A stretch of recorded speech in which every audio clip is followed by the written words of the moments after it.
We're back for this week's edition of Rolling with Stone, sponsored by Maloof's Courtney Davis alongside head coach Tom Stone. Coach Stone, a big weekend for you guys out west. You knew it was going to be a test. You pull the draw on Friday, and then you get the huge win over number 21 Arizona State on Sunday. Yeah, we were definitely disappointed on Friday because we thought we had the game wrapped up. It was just kind of a matter of closing it out. And that's a really direct team, and if you allow them any time to get the ball forward, they'll do that, and they did it, and they did it well. And so we paid the price, and I thought we played well enough in overtime to get the win, but ended up with the draw. And, you know, watching Arizona State topple Pepperdine 5-0, we knew we had our work cut out for us, 36 hours later. So to rebound and play as well as we did against Arizona State, Katie Heap scored a great goal, was a testament to, I think, what this team is becoming, because I don't think we've seen yet who we fully are going to be. But we responded to the challenge, that's for sure, and had a great weekend. Well, you've still got a couple weeks before you enter into conference play, but a big weekend back here at the John Walker as you host Florida Atlantic and South Florida. Where do you feel like this weekend ranks as far as what you guys need to get done? Well, again, we talked about how tough the schedule is, and we just don't get a break.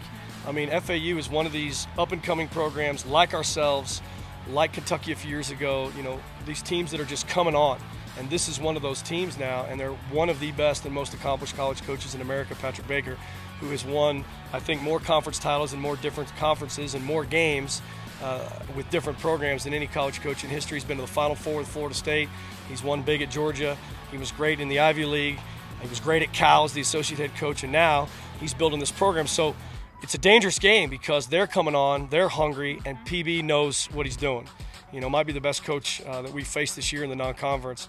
So we know we're in for it Friday night, and then it doesn't get easier because South Florida comes in with the highest RPI ranking, unofficial RPI ranking of any team that we have seen so far. And this is a huge kind of regional ranking rivalry and teams trying to jockey for position. South Florida just tied Clemson, which I think was 11 or 12 in the country at the time. So weekend after weekend, we just keep facing tough teams, which is going to make us better in the end, but obviously results are paramount. You are the hardest one on your squad and your team, so I'm going to ask you, what is it that you feel like at this point you really need this team to step up and do better as you now enter into the latter part of the season? Well, we went into last weekend talking about our overall team defending, and I think we saw improvement there. And so every time something gets better, you start to kind of look around what's the next thing. And I think it's just overall cohesiveness on offense. We've got Krabby scoring goals and Heap scoring goals, and Janine's been man-marked and played tough. She battled through that minor injury.